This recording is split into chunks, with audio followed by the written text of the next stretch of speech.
All right, so again, we're on number 3 now. We got number 2 to work, so we're now on number 3.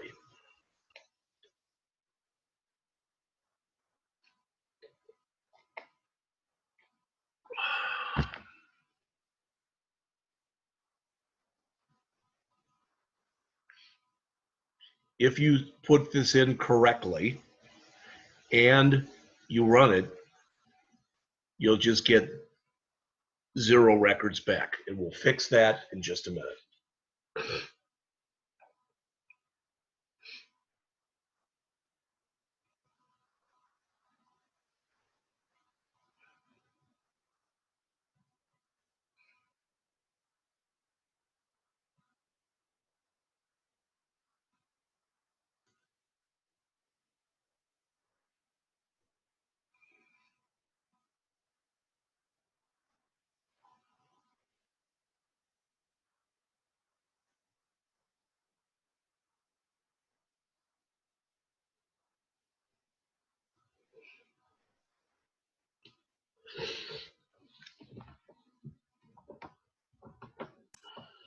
Okay.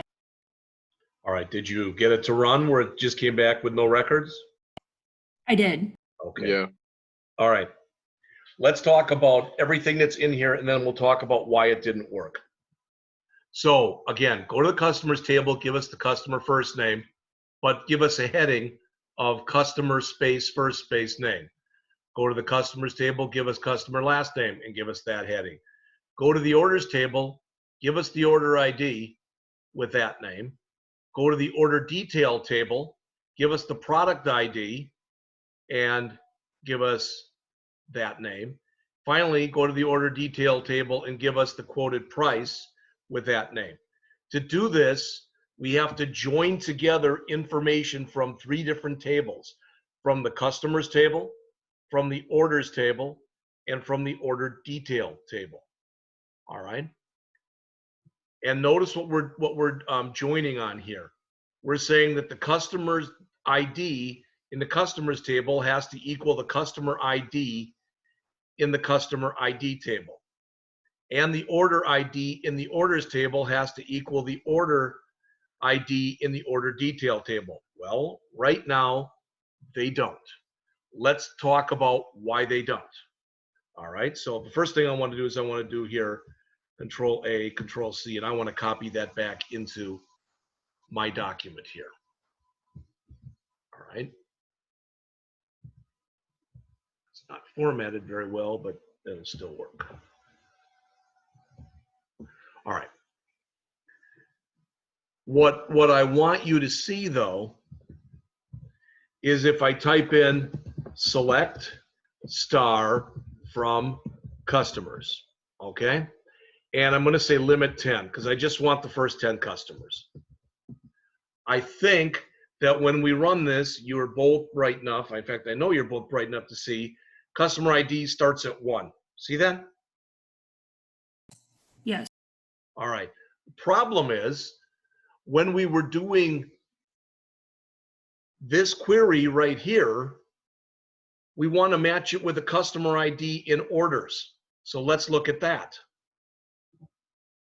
So select customer ID from orders, limit 10. Go. See the difference? Yes. That's why it's goofing up, because the customer ID in the orders table is 1,000 more than the customer ID in the customer table. All right. Now, I'm going to see if we can fix this. I don't know if what I'm going to put in here is going to work. And this is one of those things that am I right in assuming you both heard of the term hack? I'm putting a hack in right now. This is something you technically never should do. But the reason I'm saying that is I'm going to change the value of my primary key in my customers table. You really shouldn't do that, but I want to see if I can get this to work. So I'm going to say update customers, set customer ID equal to customer ID plus 1,000. Now, my first question to you is, do you understand what that's doing? Yes. Keegan? Yeah, kind of. Well, it should take customer ID 1 and make it 1,001. Customer ID 2 and make it 1,002. Does that make sense? Yeah. Because I want them to match the other ones. I don't even know if it's going to take this, but I'm going to try it. And it said it did. How do I know whether or not it worked? Well, let's go and we'll just look at the first 10 again. So select star from customers, limit 10. You now see my customer IDs? Yes. Yeah. All right, so I'd like you to please put in the same query. So you want to say update customers, just customers.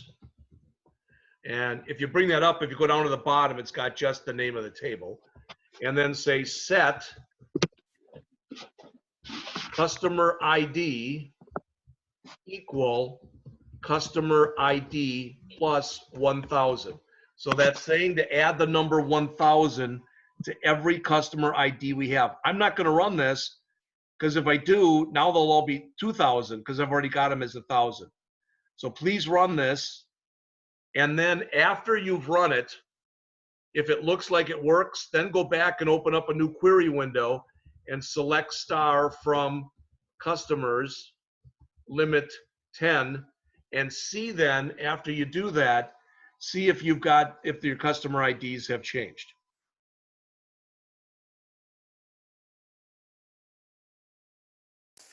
Yes, mine did. All right.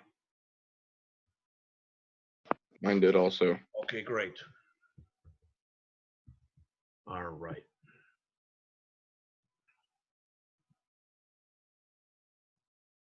Now, my guess is this still isn't going to work because we're going to have to change something else, but I want to see if that's indeed the case.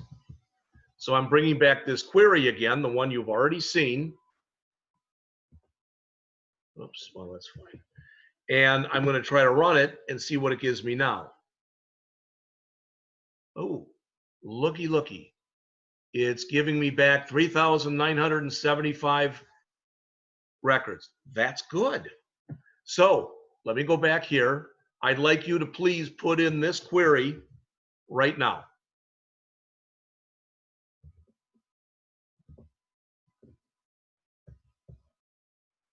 And let me know when you've got it in, run the query and look at the top and see if it's got 3,975 records.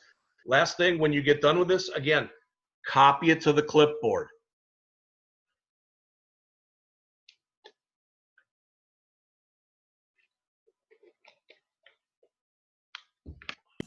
Yes, mine does.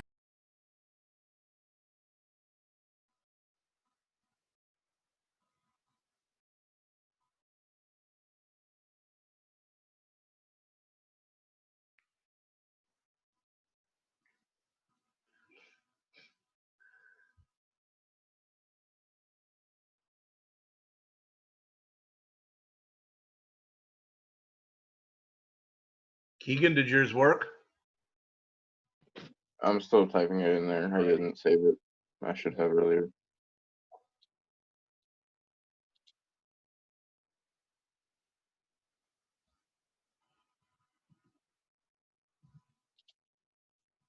So Angie, if you're done then and you got that answer, then go back please and copy this query into number 3 on your worksheet. Okay, I've done that too. All right.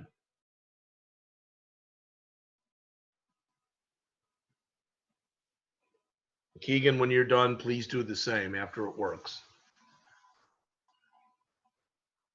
Mine says 2,740. Yeah, well, remember, you didn't, all your stuff didn't copy, but that still is okay. All right. Okay. Now, I'm going to run this one more time. Okay, you don't have to, but I'm going to run it one more time. You see the nice headings? See that? Yeah. All right. I'm going to come back and I'm going to run it again. And I'm going to remove all these as statements.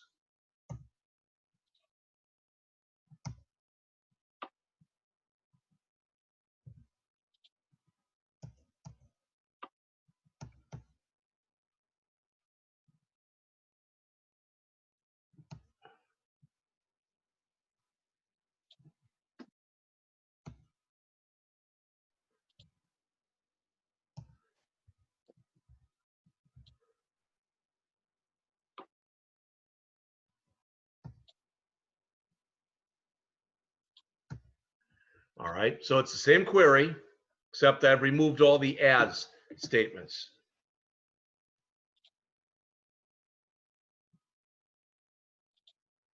Come on. You see the difference in the headings? Yeah. All right. It's not that it runs any prettier or anything like that. It doesn't. But by putting in those aliases, it makes your output a little bit easier to read.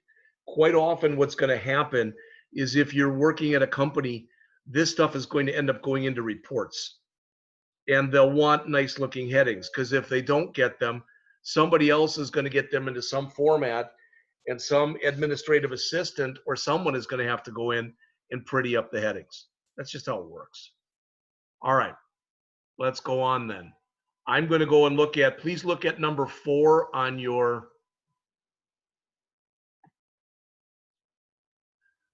please look at number 4 on your worksheet.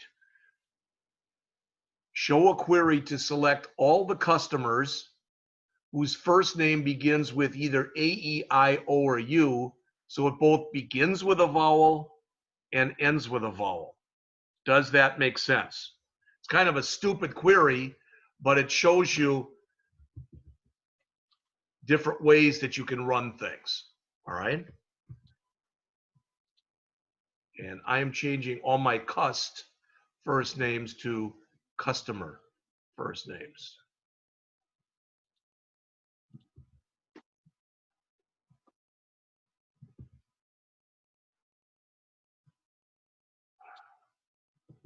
And all my cust last names to customer last names.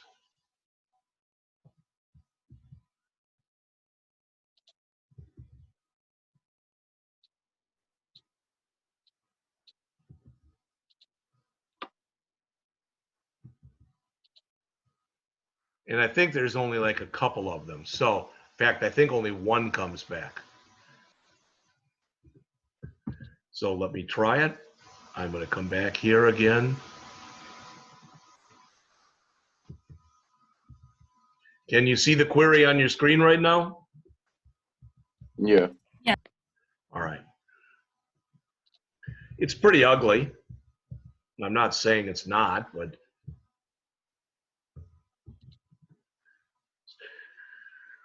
try to run it. Okay, what is it not like? Well, I spelled, when I did my copying over, I missed one. Instead of saying last name, I said asked name. So that's got to change.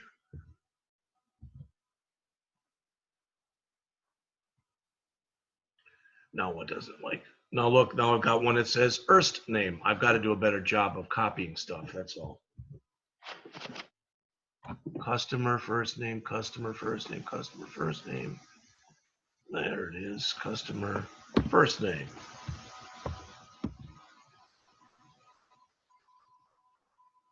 And looky there. We've got Andrew Sensini. First name starts with a vowel, last name ends with a vowel. All right?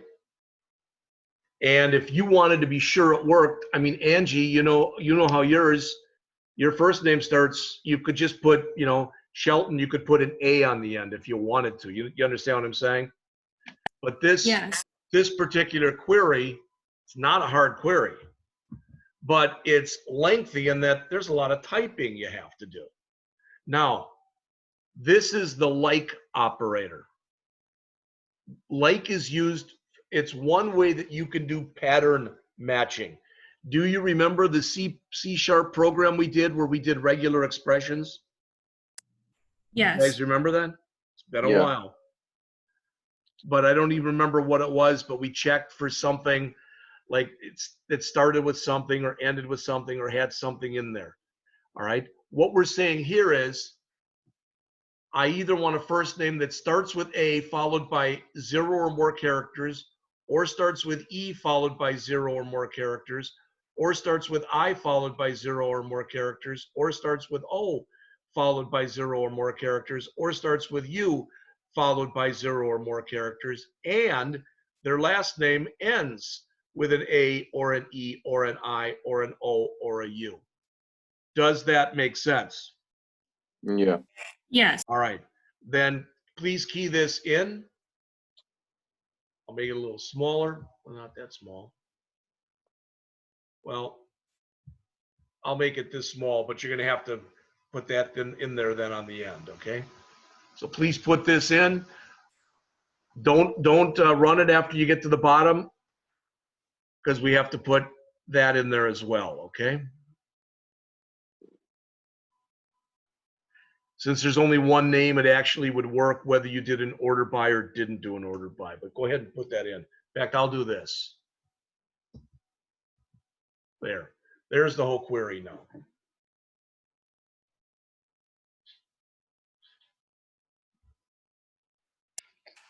Okay.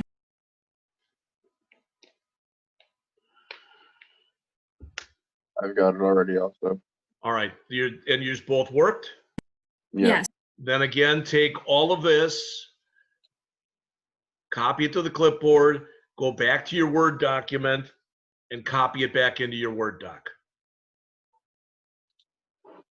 Both with me? Yeah. All right.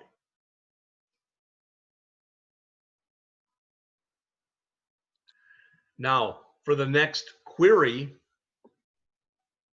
just so you know now, for the next query, the easiest way to do the next one is to come in here and change the word and to the word or. Just that one right there. Change that word and to or. Just that one. You with me? Yeah. All right. And now I'm going to run it again. Don't worry about it, you know, if you can't see it, but there. Now look. A, E, A, E, E, O. Just that problem was put in there not to waste your time, but to show you, and you already know this, you've done if statements when you've had ors, you've done if statements when you've had ands. And you know that when you're doing an and, both sides have to be true. So when we did that and before, all of that had to be true. And all of that had to be true. But with an or, either one is true. So not only did we get Andrew Sensini, but we got everybody whose name started with a vowel or whose name ended with a vowel. And Andrew was the only one who happened to have both the beginning of his name and his first name and his last name both started with and ended with a vowel. Does all that make sense? Yeah. All right. We're making progress now. May not seem like we're making a heck of a lot to you, but believe it or not, we are. And again, I think I've said this to you that some people tell me when we go over this stuff, it just sorry, there's my dog. It just makes a lot of sense, so they really like it. Other people are like, nah, it's a lot of typing. And I get it. I get it both ways. All right. Okay. My thing came up again that I'm running out of time. So we're gonna continue on. We haven't had a regular break yet. It's 9:21. Let's begin up again. The URL will be out there at 9:33, but we will start up at 9:35. Both with me? Yeah. All Yes. right. All right. So I'll see you back here in a couple minutes.